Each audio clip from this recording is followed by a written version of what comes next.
Baie geluk met julle verjaarsdag daar by die CannaClub. Ons hoop julle het 'n moeë lekker dag en 'n great jaar. Hou aan om die goeie werk te doen wat julle doen.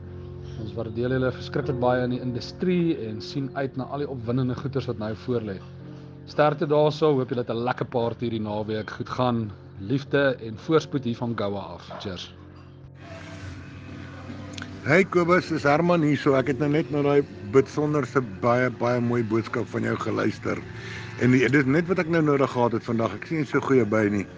Maar jy het my nou opgelig hierso en baie dankie daarvoor. Ons as die CannaClub voel dieselfde. Ons kyk ook uit na nuwe en goeie dinge. Ons industrie lyk lekker.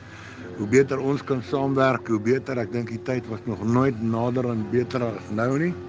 En ons kyk uit daarna en baie liefde en groete vir julle ook almal. As ons daai woorde kan begin gebruik, is dit nog beter. Ons groet vir jou en ons wens julle ook geluk met julle verjaarsdag van die CannaClub se kant af. Daar's sekerlik niemand anderster wat die boundary so push soos Goua nie. En daarvoor het ons nog altyd respek gehad vir julle en vir jou as leier Kobus. Baie dankie, groete, vrede en voorspoed. Again, I think one of the things that they're really working on is trying to grow the best herb they can for the best price. And after talking with people, and big shout out to CannaClub. Thank you guys very much. You guys welcomed me with absolutely open arms, made me feel like family. I will be back and seeing you. Herman, Harry, and all the boys, and Bertie and Bernie and everybody. And it was just, I mean, you guys were absolutely amazing. I really, truly had the time of my life, and I will be back. I promise you. I'm going to tell you right now, next year, I'm going to make plans to tag along with that shit. If you have to stuff me in your goddamn luggage. We're going. And you know, and one thing that Herman said, you know, he's like, look, we're not trying to do the best in the world. We're trying to do the best we can and for the best price possible for our customers. And the way they really operate is off the privacy model, off the club model. It's the same model that was actually, believe it or not, it was started in the US. If you think about the Elks Lodge and the Moose Lodge, it just wasn't around cannabis, but it was around the privacy laws. Fraternal order. Exactly. Of and saying that this is a private property. We're doing private things and we can do what we want. Yeah. That's why kind of like Hell's Angel. Kind of. So that's you know, the model that they operate off of. And really I look at that as beautiful. And one of the things that he said, and one of the things I really learned in South Africa, and one of the things I like to do is trying to take a little piece of knowledge and something back, you know, here and forth. And I looked at this man Herman as somebody that's, you know, a real, you know, it's like I never felt like I met a chief before in my life. And this man was somebody who was taking care of his family and was doing the right things, and was really an amazing. He had a presence, I'm sure. He had a presence. I mean, there's no doubt. It's giving me goosebumps talking about him. I mean, I really, you know, loved my time, you know, with him. But one thing he said is, you know, simplification is the epitome of sophistication. And I think in a lot of ways that really it's like the Tao Te Ching. Yeah. And it just like that says South Africa a lot. I mean, one of their favorite things to do is a braai. We call it grilling. It's a braai to them. It's wood cooking all the way down to coals, good live meat, good quality stuff.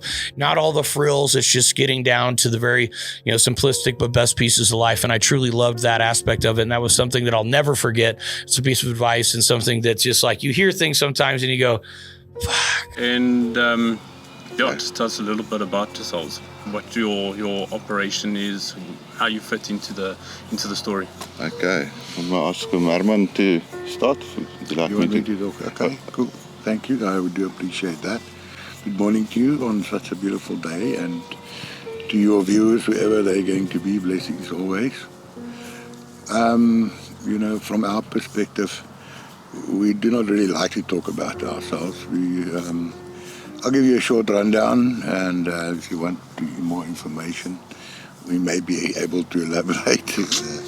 And you'll also find a lot of our information existing on our website and on our social media pages and so forth. So when you say you want a background about us, I don't know how far and how deep you want to go. So what about let's start the other way around and start from where we're at now and then go back a little bit like that. We can do that. Okay, of course. Are you happy with No, that? that that's works. great. That works perfect. Thank you. Just give me a sec just to shut this off. Yes. All good?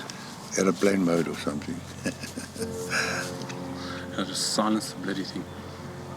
That's it.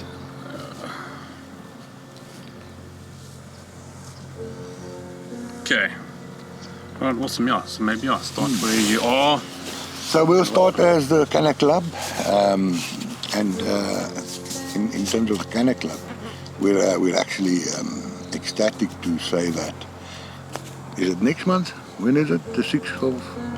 Oh, our 5th year birthday. It is our 5th birthday. That's our 5th on birthday. the 8th of June. On the 8th of June, soon. Very, very sorry about that. No worries. Very, very soon. So that is, it's a beautiful thing for us. And it means that we've been able to do achieve a lot of the goals that we set out with, which was to educate, medicate, inspire and empower. We're happy to say that we have numerous empowerment projects going and pilot projects happening, and we want to be part of the change in the industry in that regard, and specifically in seeing participation of the demography of South Africa as a whole in this new exciting sector. So we do see that as part of our mission, has always been of our social responsibility. However, let me not get into politics and that, we're talking about history. So the CannaClub would be 5 years old soon, from the day we signed up signed up our first member. Today we have in the region of 4,000 members, of which roughly a third are international people, being a tourist destination and so forth. We are blessed to be involved with so many beautiful people and service providers and so forth. How we function and what model of operation, and so it's all on our website, it's long conversations. But essentially, we, at the time that we formalized the CannaClub, there was a little bit of history before that we can go in if you want to. But there was no models or anything that we could follow. What was in existence was an INCOD model, which was it's the European Coalition for Just and Effective Drug Policies. The Cannabis Social Clubs, sometimes called the TPAD, is a model of legal regulation of the cannabis market. Established as non-profit organizations in which cannabis is cultivated and enjoyed collectively, Cannabis Social Clubs became popular in the United States during Prohibition.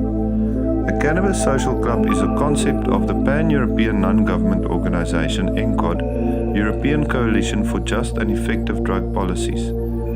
ENCOD was set up in 1993 thanks to the support of the European Commission as an NGO counterpart to the European Monitoring Centre on Drugs and Drug Addiction, as a way to enable production and distribution of cannabis for adults. Cannabis Social Clubs facilitate the professional collective cultivation of limited amounts of cannabis, just enough to cover the personal needs of their club members.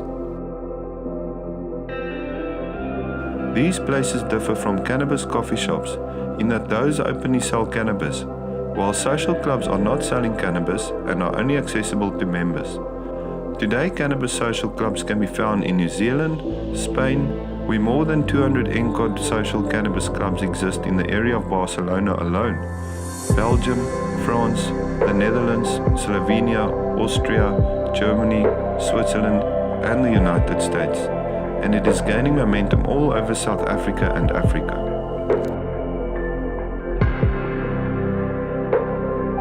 Okay, so let's take a look at this story now, where the Cannabis Trade Association Africa has high hopes for cannabis trade in the country. They say it's high time government followed international trends and eased regulation around cannabis. They believe trading in such products could dramatically turn around the economy, which is reeling from the impact of the lockdown.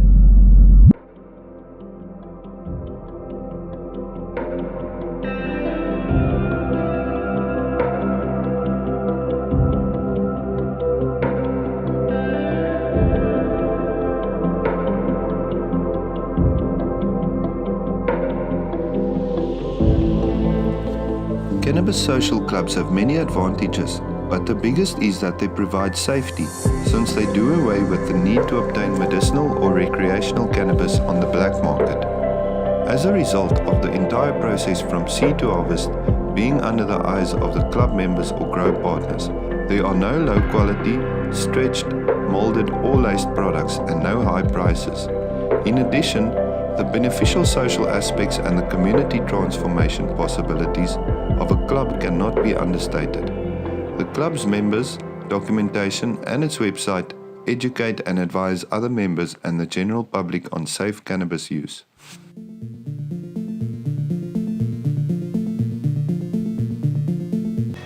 This, I believe, was already formalized with the government and with lots of research and interested parties behind it into a standard for private social cannabis clubs. And on that basis, this actually originated in the States during Prohibition as a way for people to still have access to their cannabis and their medicine and so. But then went across to Europe and then became this pan-European NCOT formulation, formal and still an organization that exists today. And on that basis, clubs in Germany, not Germany, Spain and Belgium and so had existed for a long time. So we took the NCOT principles, which was in existence, basically, which was non-profit operation and things like that. It had to have community involvement, which we wanted to do anyway. And something only on-site cultivation. Those were the basics. And then we took a look. We had the benefit of some good legal counsel, and we took a look at what's different in South Africa. And what was different in South Africa was a privacy judgment where you can legally cultivate your own plants, and where Judge Zondo said that the right cannot be alienated from you again. So that was a big thing, the whole privacy judgment. After 5 years, we really expected that our government was going to meet us halfway, and that they would use this opportunity to develop a legislative blueprint that could have been the envy of the rest of the world, but unfortunately fell way short of what was expected by the South African cannabis community, as well as falling short of the constitutional requirements set by our law, our constitution, as well as past court judgment. As just to make one example, the National Assembly just passed a bill that does not make provision for where people can legally source cannabis. So as it stands, we've got a right that exists in theory, but which cannot be manifested in practice unless you break the law. And that is unacceptable anywhere in any democratic society governed by a constitutional democracy standard. Prince judgment, we have to always thank Prince and Jeremy Atkins for their efforts in that regard. So, do you want to take over? Yeah, I can. So, the thing is, after this judgment, there was an emergence of the Cannabis franchises, and there was a lot of clubs. Yeah, that's the previous history. Yes. So, ek wil net my chain of thought hierso kry. Let me ja, go, asseblief, please continue. Ja, sorry. So let me go on. I think that wraps it up for our 5 years as the CannaClub. So before the CannaClub, we operated a small, also private social club called Mercia, which only had 7 members, and this was fully underground. 7 members, each growing 7 plants, was 49 plants. If you look in our history, you'll see that got raided, and 5 of our people got arrested by the Hawks. And the cases were drawn after the Prince judgment, and so in 2018. So this happened in 2017, you see. And that's why we also changed the name into the CannaClub, because we didn't want that to have an impact on new. When we started the CannaClub, what happened, there were Cannabis franchises available from Russell de Beer. And so we were one of the unlucky parties to actually buy one of these franchises, number 42. We bought, and we never understood that it was not a legal model. It was never our intention to do anything illegal. It's not who we are or what our history is, you know. So from day one, we signed up members as the CannaClub, never as CannaPacks. And when the Hawks put out the statements that they are going to close down, this looked like it was going to be CannaPacks. We closed our CannaPacks. I still got arrested afterwards, and that's part of our history and so forth. But that's how it started for us. And then, based on the new models and the privacy judgment, we started the CannaClub 5 years ago on that. So going back to further history, if you want. Now I have to also start with my own personal history, maybe. But let me start halfway again. I had 4 beautiful kids. And the only one that knew from a young age what he wanted to do is Herman, as he's known. He wanted to be a farmer, always wanted to be a farmer, probably because both his grandfathers were farmers or part-time farmers or whatever,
And by the time he was 16, he already knew it was going to be cannabis, and had a big grow going and was looking for answers and things that, and got arrested a couple of times too. And fortunately, in every case, it was minuscule and thrown out, so it was never serious, and he never got a record or so. So I guess that gives you that bit of background. And then my own personal journey, if you want to go so far, I grew up in the far northern province and in an area called Kloof, very close to a place where it says ZCC, the Zion Christian Church, run by Bishop Barnabas and the other one, Lekhanyani, who was a long existing church with many devotees and members and so. And my father and Mr. Barnabas Lekhanyani, Bishop Lekhanyani, they were also partners in cattle and feedlot and so. So I got to know them very well, and they had this hospital, St. Helena Hospital, which still exists today, where they treated all their own people, and the only thing they gave to them was vegetarian food and cannabis teas. So I had contact with that growing up and saw some people, some crazy things that happen to people, and that hospital is still huge and big today. And then later on in life, my wife and myself were all professional people. We were never into smoking cannabis. It wasn't a thing to do, but it was something that we did at times. Really not a lot, but at times. And then my father got ill with cancer, after him my mother, then her mother.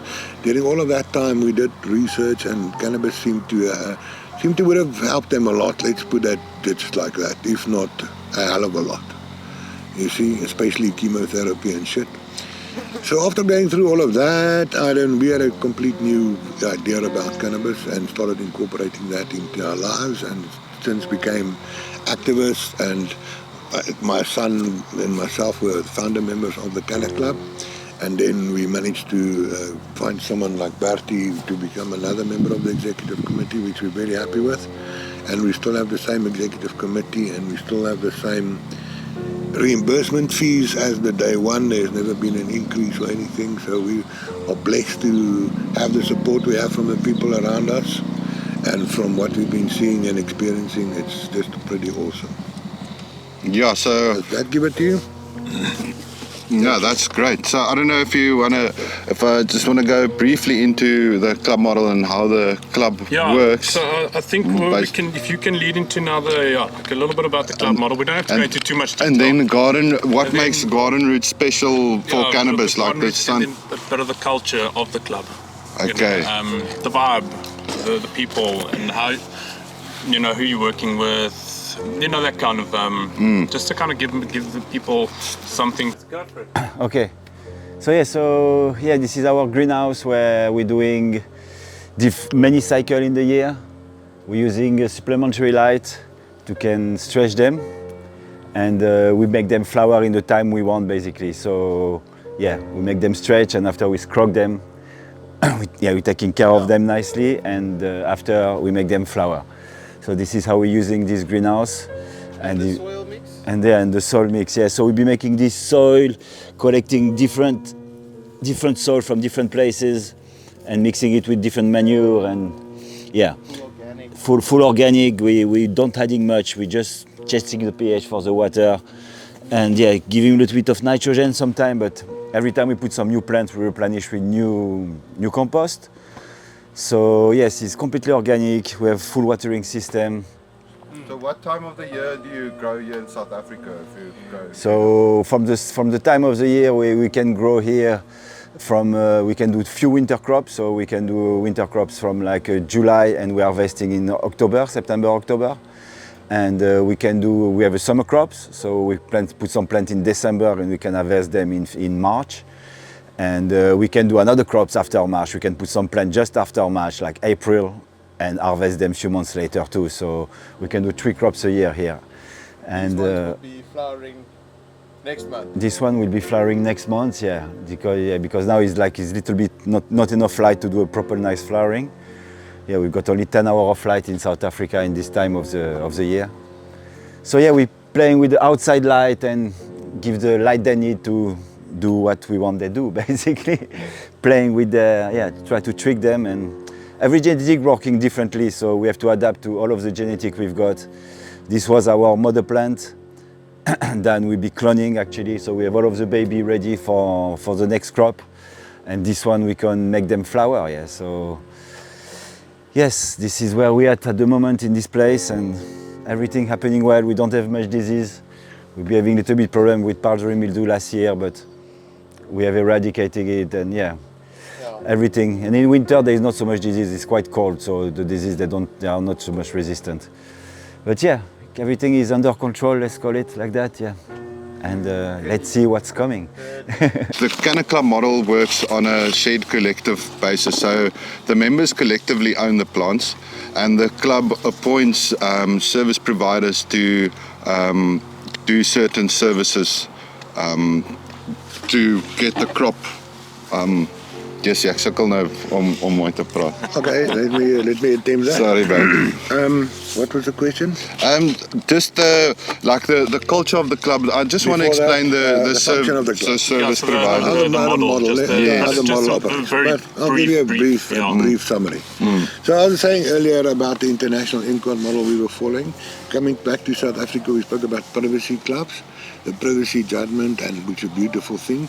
And then there's another thing that is prevalent in Africa, which is called the stokvel, which is wherever any group can come together in a collective and do something collectively. And you can even register it, and it's a saving scheme in South Africa. So all these concepts were brought together in one model, saying that when you join the CannaClub, which is free, or a club like us, which is free, you authorize us to cultivate one plant on your behalf. And if you're happy with what we've done, and that plant immediately becomes part of the stock sale stock, in other words, the communal stock belonging to all members. And as a member, you can come and withdraw from that stock sale stock against the reimbursement fees, which was pre-agreed a year before. In the case of outdoor, because we have to set up all the planning a year in advance for the season. We only have one harvest. Does that make sense? Definitely, yeah. Right, so that's the model of our operation in basics. Okay, so this one we call it the White House because it's not green. And we have this strain too that we're experimenting here. It's called Pablo Picasso, and it's very different looking like plant. Yeah, you've got very interesting leaves formation, completely different. Like the color too is like kind of art on plant on itself, yeah. So very interesting strain coming up. And this one be starting to bud, but I think we can make it re-veg again. Yeah, because we'll be having some problem with the light cycle, so we're still learning. But yeah, all of these new genetics are very interesting. Same, this is Pablo Picasso here. You've got cotton candy kush here, some blue cheese, some space panda, yeah, a lot of different genetics here. Some genetics from Atlas Seed, then Simon Strain Hunter, be connecting for us. Yeah. And yeah, so we have a lot of help for many people. And the seed then traveling easy. Yes, constant maintenance, defoliating. But yeah, this one we need to put them in the ground soon. Awesome. Thank you. And then over and above that, we fully track and trace every gram from the point that it's been in drying, on a strain or a per package or a per item base or a per gram basis, right through primary processing, drying, curing, all those phases until pre-packaged and packaged formats. So we can fully track and trace our product, and that's the other thing, our members, because we don't want to get our members into anything that is an illegal operation. All right, so what you're looking at over here is our next season's pheno hunt. So this is where we basically prep the strains. We'll start from seed and we'll get clones from people, and we'll first test them here. And then we'll make sure we've got clones of all of them, and then flower out the mother. And then if we find something that we like, then it'll go into our crop for the members. So this is all our tests and all our new strains, new genetics. And the space that you're looking at is our veg rooms. So you'll see that there's 3 of them. I'll take you through them all. And we've designed all of these systems to be super low electricity use and low impact of water collection and that kind of thing. So you'll notice that we have these little 10 watt LED lights everywhere. And that's enough to keep 200 plants in veg, and we have 20 of them just in this space. So if you do the math, that's 200 watt of power to do 200 plants, essentially. If they're nice and small, if they get a bit bigger, then we can't pack so many in here anymore. You got backup power here for load shedding? Yeah. So load shedding is a big problem for us. You never know when it's going to come, and it's up to 4 hours with no electricity. So all of this is on backup power. It's a solar system that runs this whole system, which once again, because we are low wattage, it's easy to do. Do you use rainwater? This is all run off of rainwater, mostly collected off of the greenhouse's roof. But if that's not enough, then it comes from the farm's rainwater collection system. And only when it doesn't rain for a month and a half, then we go into municipal water, which we don't like to do. It kills our microbes. So we like to say that we're not actually even growing the plants, we're growing the microbes. The plant grows itself once the microbes are taken care of. Yes, so when a member signs up, they agree to reimburse the the club with the plant management fees that's allocated within our constitution, that reimbursement table. And according to that, the club appoints certain service providers. And that's what makes this model very special and unique. Hi sisters. Hello, hello.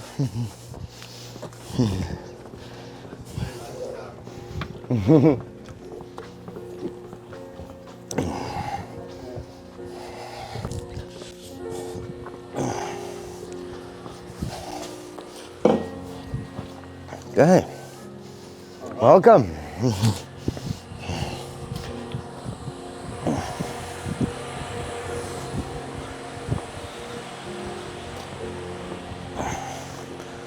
So yeah, welcome to my facility.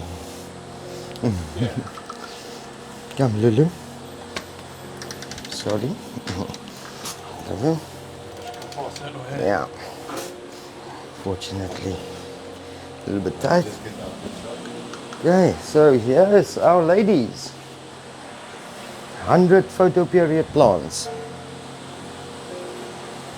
That's really being stinky. Yeah, as you can smell, it's a lot of flavors coming out of this room, yeah? So yeah, I've got about 100 plants in here. There's about 25 strains that I'm playing with. So I'm seeing characteristics on what this room is actually giving me. What strains are adapting to or adapting to the environment that I'm giving them. So as you can see, I do red spectrum lights, I do blue spectrum lights. Blue and sin veg, they unfortunately not online, so only the red. So I can switch the red on for you and you can get some footage. So this is for the flower stage where we are now. And I can do it all, it's all automatic. All of this is automated. So yeah, there's my red spectrum lights. So that's my flower lights. I complete my 12-hour daylight cycle with these lights. Especially if you can see the room as it's positioned. The sun only falls a certain amount of hours into this room. So I need to up my DLI, and I use this red spectrum lights to do that, and it's showing phenomenal results, especially the big girls at the back. Yeah, I'm getting good feedback from my plants. Okay, I'm just going to switch these off.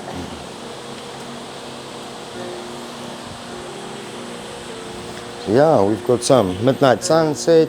I've got some deficiencies, but yeah, we're still adjusting to the pots. I upgraded the pots to 10 liters now, but these are still 5 liters. But yeah, that'll take care of all the nitty-gritty stuff. The thing is, I do a dry amendment soil, so I don't feed, I only water. It's hard to, you understand, on an organic level to rectify any problems. You can use teas, I do my teas, but yeah, this is what I'm looking for. Plants that's finicky, plants that doesn't like it in here, I take out. The ones that do, I keep. So yeah, it's almost like a pheno hunt, as I can say that, but more to adapt in the environment for what we've got. Yeah. Yeah, I've got some nice strawberries here, strawberry deluxe, that is doing very well. As you see, the exos are not liking the room at all. So yeah, you see, this is now what I'm testing. Yeah, getting this in, this out. Yeah, as we can go here, this is now Cinderella 99. This is a Russian strain, and she is doing phenomenal. You see, no problems, and strong bud. This is a Mandarin cookie. And then we've got some cherry whip that's Quen colors. These are fast flowering photos. So these are wedding cheesecake at Oma's Ofuta. That's same one. And then yeah, then I've got some OJs up here. We've got some tart pops and another Mandarin cookies. And these are My grape diamonds, these are my precious ones. These are like little diamonds. They're loving the room. Yeah, a lot. Yeah, so come I take you guys that way? Sure. It's on the bump. It's okay. That's okay. You can go. That's okay. Because part of those service providers, they commit to the club's vision of education, empowerment, inspiration, and medication. So they also appoint extra people to create those empowerment opportunities, and also we've got certain empowerment partners, like I'm sure Herman would love to tell you about the Scissor Sisters. Okay, let's go for it. All right, so this is our main processing area where it goes from flour to nicely manicured little nuggets. So you'll see that these ones are still very leaved. That's what it comes in as. And then when they're done, it looks like that. Just let me get a shot of that quickly. So make sure. Let me just get a nice leafy one, a nice big head for the leafy one. I don't want to mix because everything is different. Ah, there we go. So yeah.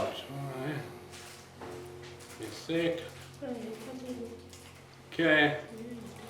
All right, so here we process it from the leafy ones. So when they come off the tree, they go into the drying room. Once they come out of the drying room, they look like this, with still some of the smaller leaves on and stuff. These ladies then manicure it and make it beautiful, presentable. Cool. Oh. This is the Scissor Sisters. They have their own independent company. And they do processing for a few different facilities. Yes. So they Mainly work here, but they also do a couple of other ones. Yeah, they subcontract their services to several of the facilities in the area as well. Yeah. And this is where the magic happens, because this is hours and hours. These ladies do such good work because this is tedious things. But they keep each other happy. They enjoy the process.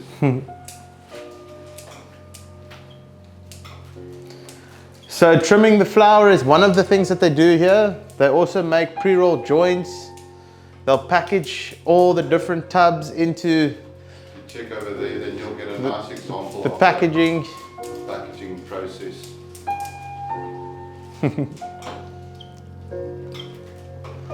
Julle dames you ladies are gonna be on TV. No, I'm joking.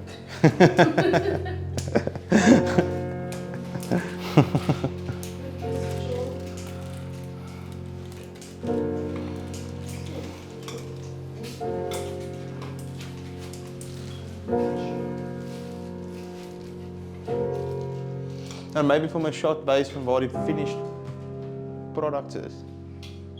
Hoe dit lyk as dit klaar. But ek dink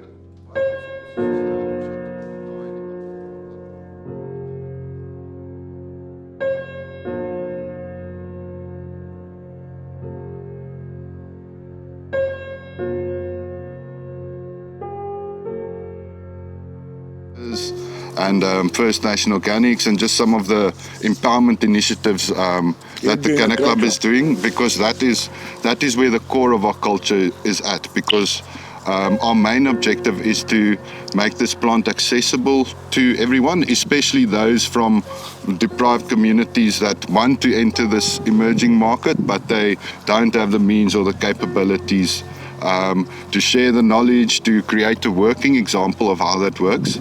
And the way we do that is, like, let's just start with the Scissor Sisters. They are a processing and packaging service provider for the CannaClub.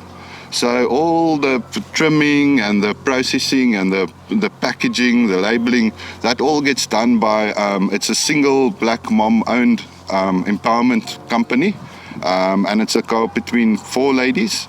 And they also train students which are coming through to us from Musiolo Pty Limited, which is, I think it's endorsed by Department of Agriculture. Department of Agriculture. let's just say it's endorsed by governmental departments, and these students come in and do internships, which train them equip them with the skills and the knowledge to enter the cannabis sector. And that's just with the Scissor Sisters. Then, you know, we cover the entire spectrum, because then we've got clubhouse management internships, we've got cultivation internships. So it depends on what the student is interested in, and then they come at no cost. The government, funds this to boost the cannabis sector. So it's beautiful to see that something that started small like this 5 years ago is evolving into something that a greater community can start to benefit from.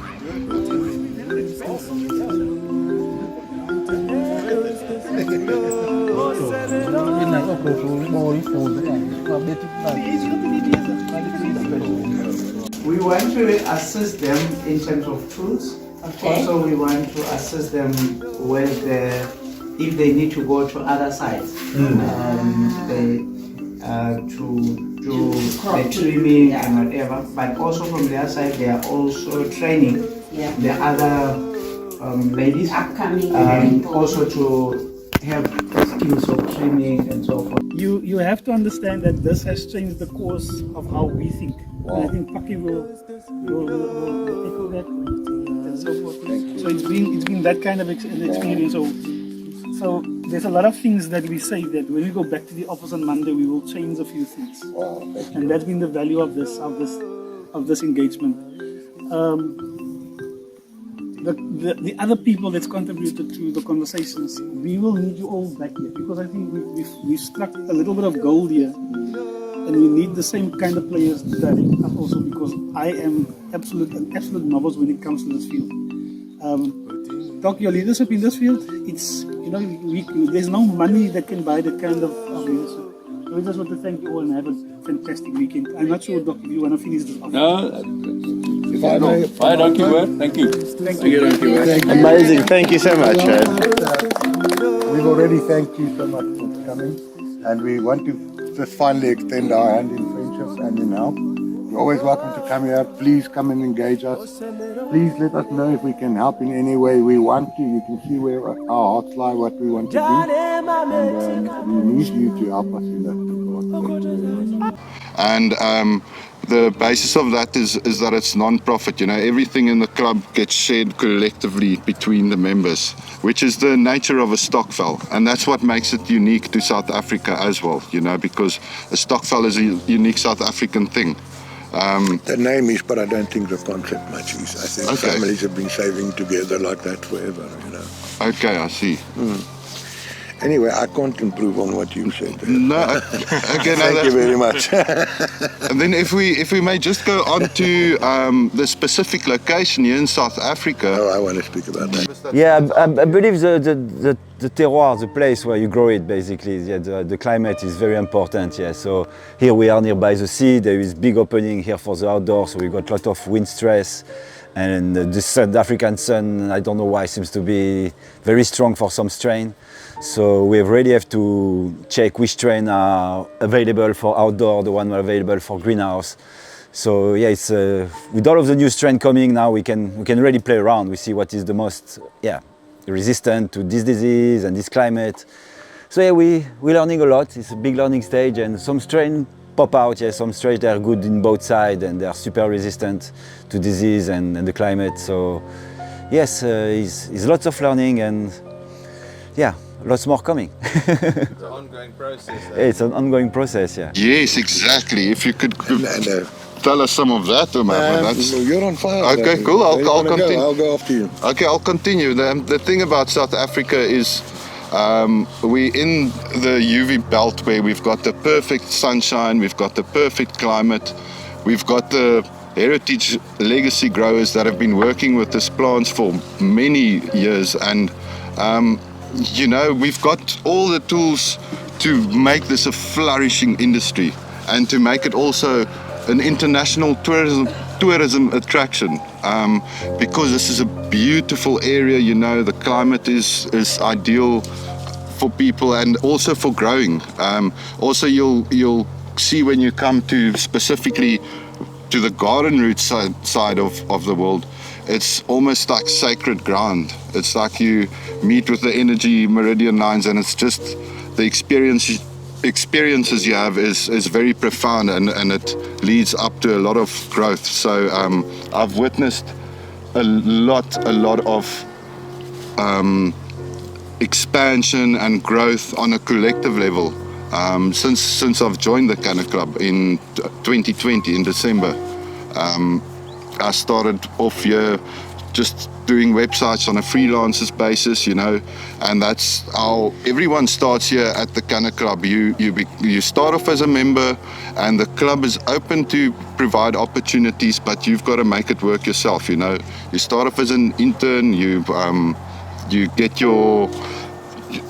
your experience at the club, and then from there you go see what is it what you want to do. We've got Chiba interns here that have many of them have now established great opportunities, like from across the world. Yes, international internals. So like Divan and Cassandra in Cape Town, they now running their own club. Not. Oh, that's not anything. I don't know. Yes. But I think we're getting too deep into cool. it. Cool. Let's talk about the tourism thing again. I Yes. just want to add one or two little things. Having the benefit of seeing tourists quite often around here, they always say to us that this area should be developed as a cannabis tourism area, much like it's been done with the Humboldts and the California, the American grow styles, because there is so much to see around here. There are clubs like us, there are facilities, and there are micro grows, and there are indigenous grows like the Khoisan and the Rastafari. And then there are some of our real legacy grows if you're wanting to go further into the Pondoland, Transkei area. And the beauty, of course, about the area generally is the climate. Specifically the Gone route, as he was alluding to. But generally the climate, Eastern and Western Cape, we've really got a good climate down here, much warmer than most places. And if you talk about the Gone route, you're talking about the second most moderate climate in the world, only second to Hawaii. Never cold, never hot, taken on a 10-year lean period. That's why we have this beautiful plants that we have in this area.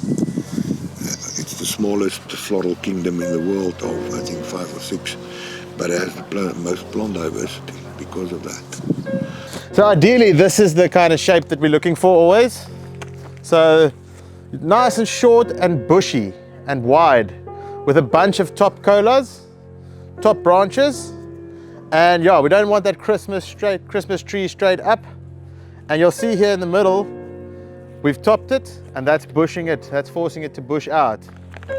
Yeah, a nice plant like this, even if it went into flowering now, we're still gonna leave it another month and it'll go to this size. But even if you had to take it into flowering now, we'll produce quite a lot because of the multiple heads. So is it almost like you're doing here with breaking the plant? Or? So we use a couple of different techniques. So lollipopping, which is, you'll see how we've cleared, how there's no leaves here at the bottom and only leaves at the top. That's called lollipopping. Then this breakages is called supercropping. That's where we break them and then they strengthen up. And trees that have to deal with breakages and stuff, they tend to be a lot stronger. The whole structure of the wood changes. What goes from a soft, fragile wood to like a hard, solid, weight-bearing kind of wood. And then topping is the other one, is the last one. Topping is like this, where you see it splitting into two. So there what we've done is we've taken just the top, just these little tops off. And then that forces all the bottom branches to start shooting out. And we're firm believers in that plants need to stress a bit. The more they have to deal with a little bit of stress, and then they grow stronger. If they just have it nice all the time, then they become like susceptible to diseases and all sorts of things starts going wrong. Anyway, you're not getting into that. And when you put that into the when you put cannabis into that realm of things, then it becomes quite a special thing for cannabis tourism as well, because we've had so many international guests come to our club, and then they're looking for high quality indoor high THC cannabis as they are used to, but then we explain how we believe in the power of the sun and the organic growth. We use organic ways to grow the weed, and no light can compete with the sun. Yes. It's not possible.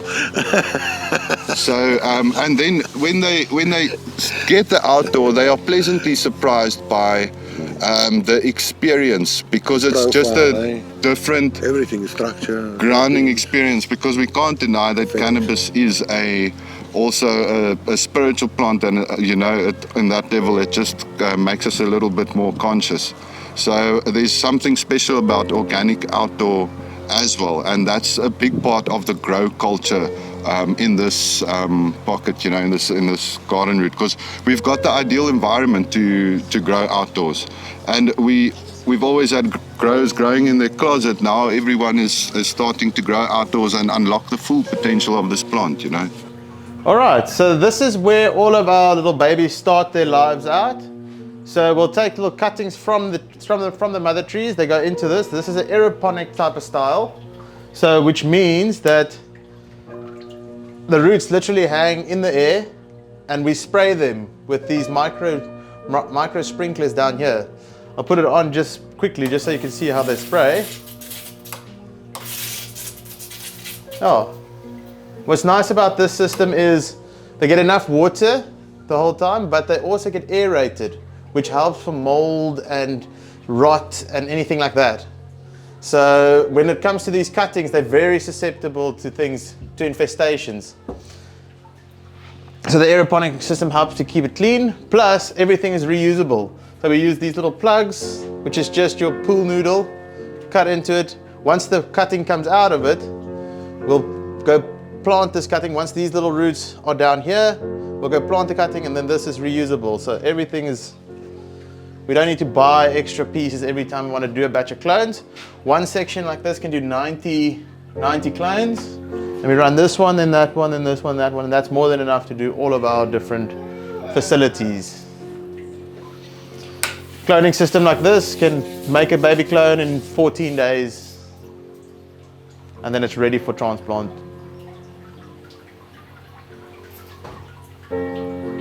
Oh, the water is heated, so that helps them also to grow nicely, because if they get too cold, then they just go stagnant, dormant. So you have to keep the water nice and warm for them. Other than that, they like the air. We used to keep them closed up, but we've learned that no, aerating them is the best. Yeah, from there they'll go into 5-liter pots, like this size, and we'll keep them under shade netting for a couple of days, similar to back here. If you want, should we just walk through it?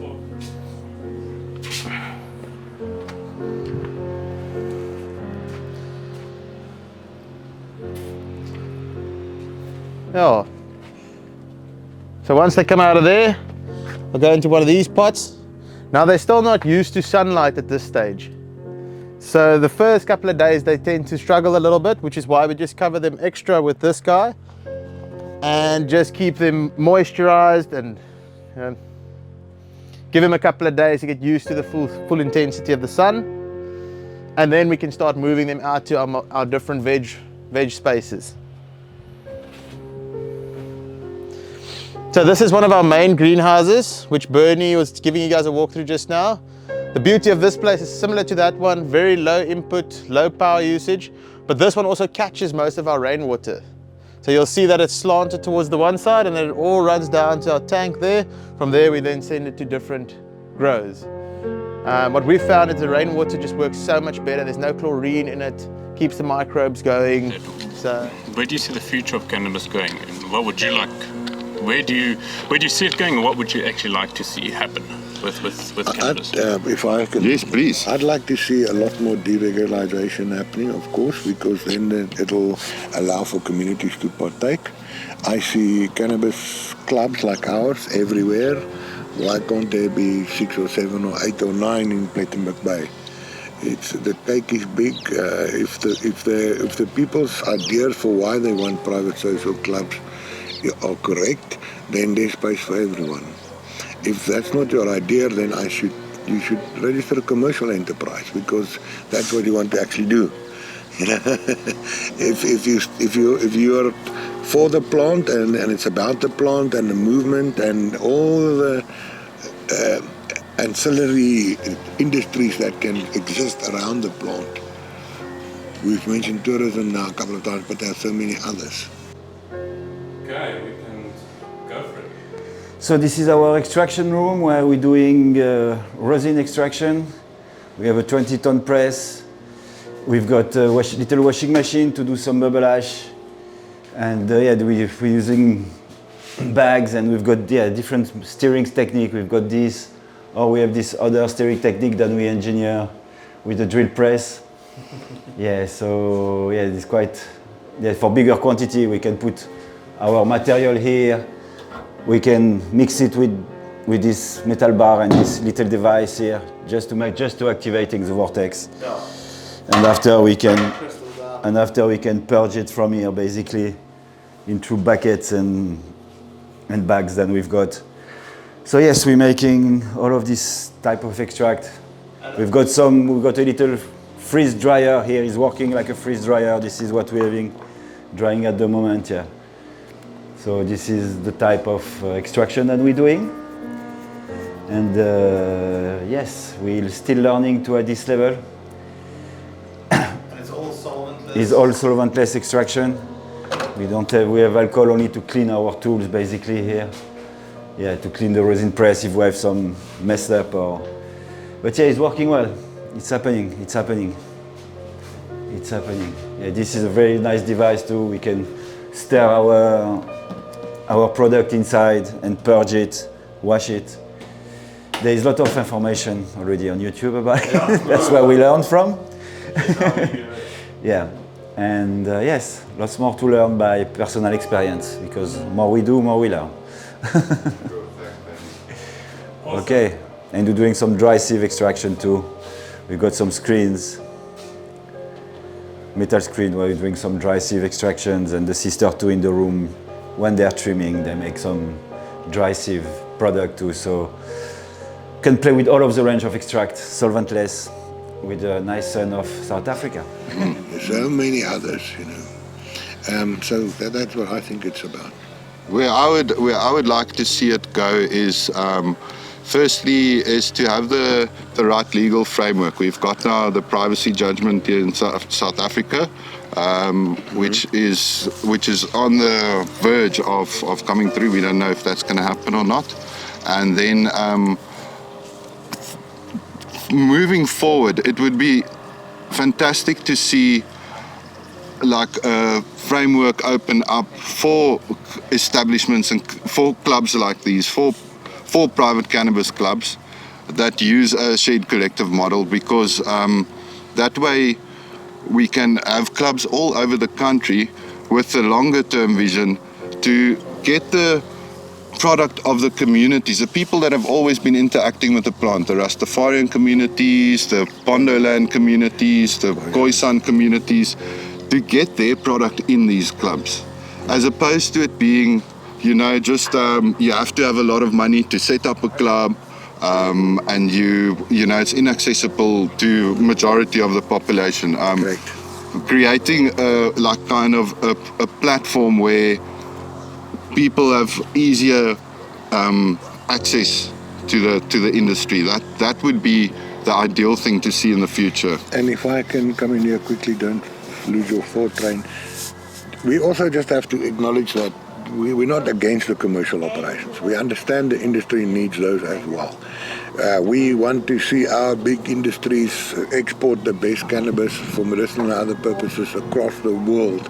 South Africa needs to export. So we're not against facilities and any of that we see that also as part of those. There must be taxes, and the government needs that income also. We desperately need that, and we need the opportunities in that industry. So we're not against that. We're against facilities setting up under licenses to export and then flooding local markets through any type of head shop, because what that does is take away opportunities for people that are wanting to do it on a small scale. And anyway, yeah, that's the massive controversy in South Africa at the moment. If you look at the cannabis sector or cannabis cultures, that you've got the emergence of these clubs now, and then you've got the indigenous communities that have always been working with the plant, and it's kind of that their market is now being affected by that. So if clubs can find a way to get a united front and support be able to support these communities, that's where we want to go, because then it is truly about the plant and the people. It empowers everyone, and everyone can have abundance of resources if we just do it the right way. And in our little model operational here, functional, we've seen it happen. We've seen it happen that it is empower. It is, you are able to take sisters that have no other hope of income, and with children depending on them, and train them and set them up with their own business. We got government support to do that through stipends provided by DTI and Ms. Yola that is earlier mentioned, having assisted these sisters and still looking towards how they can assist them. They've been running their little business successful. All 4 of them are in their early 20s, and they're just now doing their car licenses, also assisted by the local municipality. So you see a lot of things can actually happen, and we're just talking about one. On the cultivation side, you have the same opportunities. We have First Nation organics that we've been training. They will have 2 years of training under an international expert that we're also very lucky to have, that have been training them. And now this year we're able to give them their first half of our outdoor contract is now their contract. Okay. So before we go further, is that mine? Before we go further, if you don't mind, we've been speaking so much about the CannaClub and about us and about where we want to do, how we see the world and whatever. And we are very keen and very excited to help in this type of interviews as promotion for tourism for our area, the greater Western Cape, South Africa as a whole, and more specifically the cannabis industry and all the role players and stakeholders in the industry. As we understand it, you have experience in this type of videographing and so forth. If you can just maybe give us a short version of who you are and what you aim to do in terms of tourism. Is that maybe possible? Yeah, sure.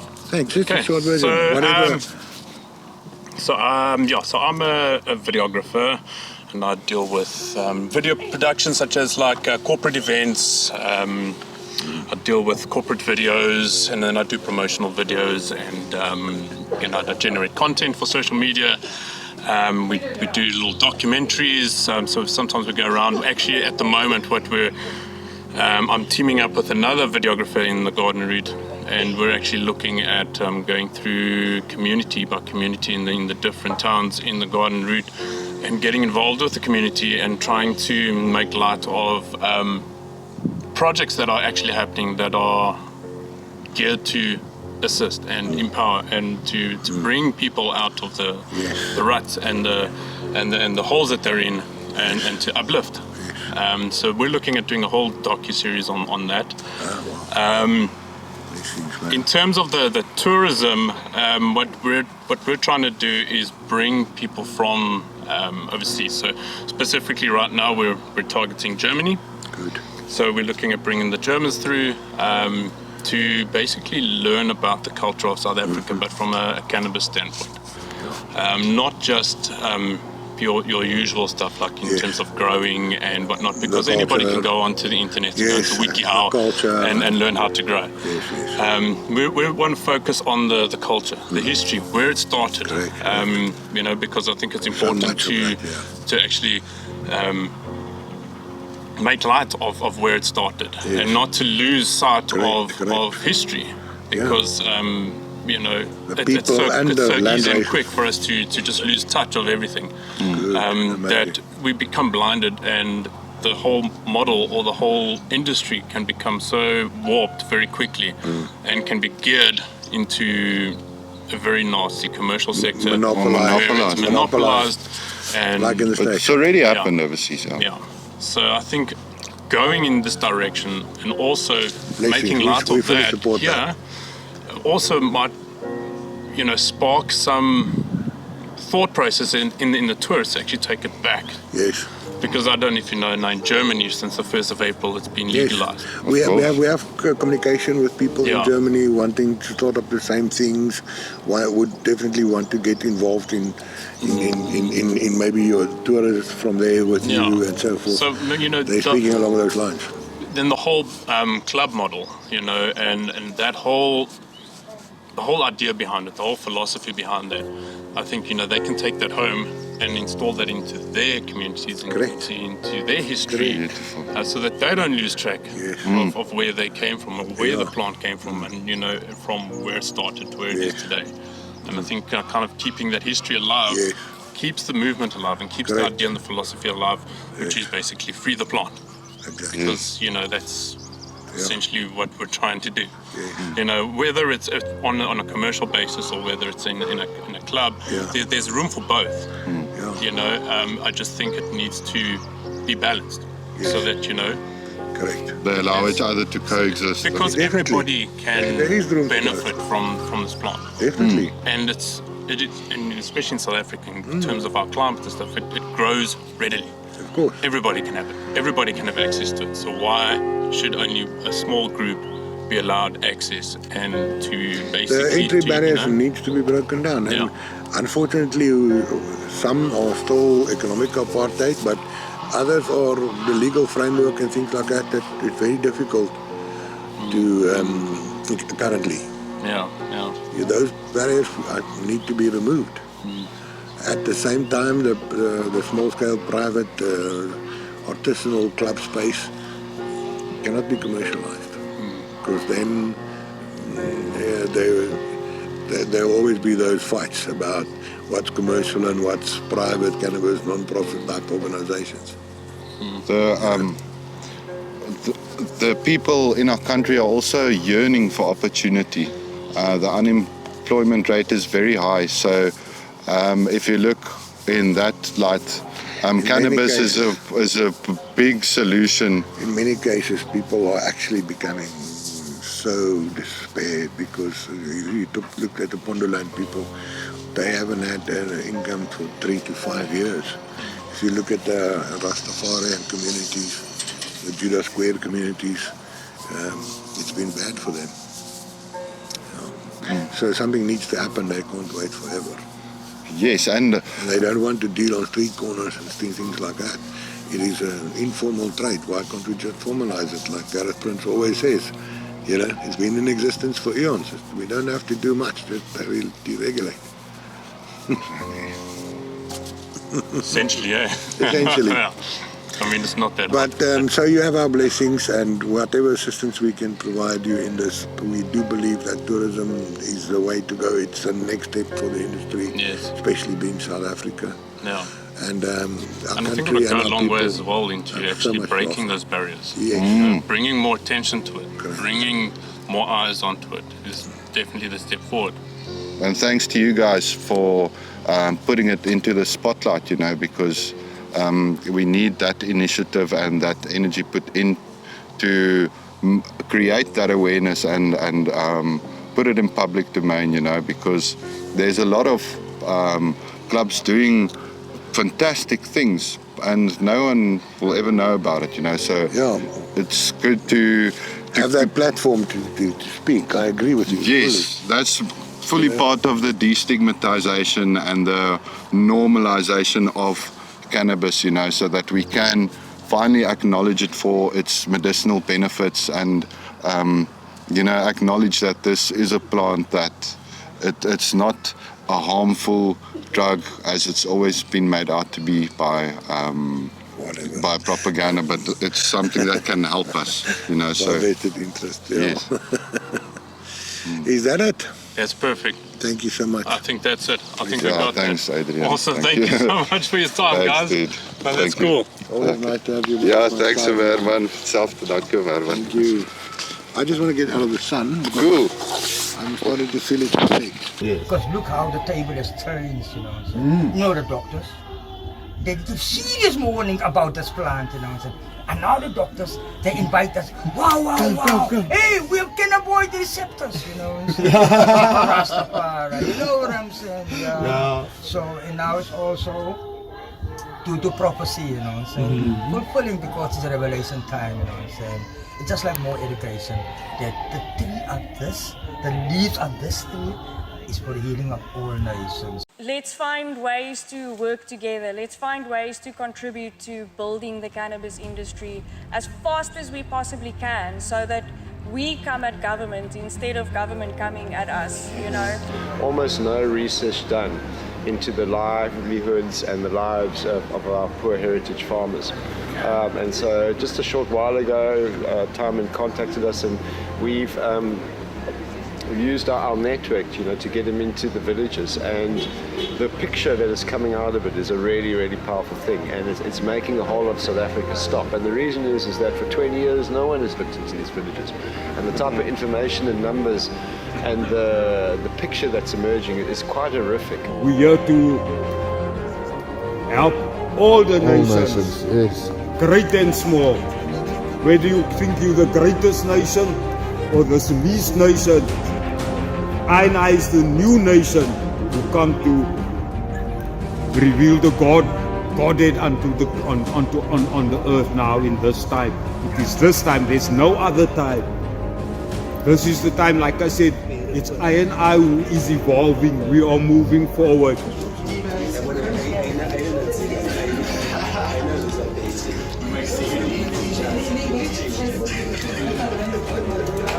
The use or possession of cannabis by an adult in private for that adult person's consumption in private. So the Hayes Club said their model is consistent with the Constitutional Court ruling. For these reasons, it's in private, they're growing for specific members, they're sharing it as a collective, they're exercising their right to privacy collectively through freedom of association and other constitutional rights.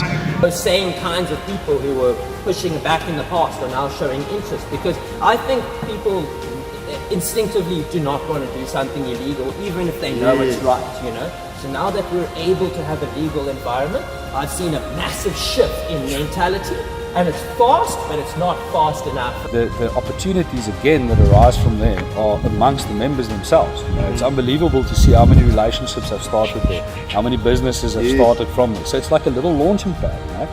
And I think that's what any social club is supposed to be. It's just a little launching pad where people can come together and make stuff.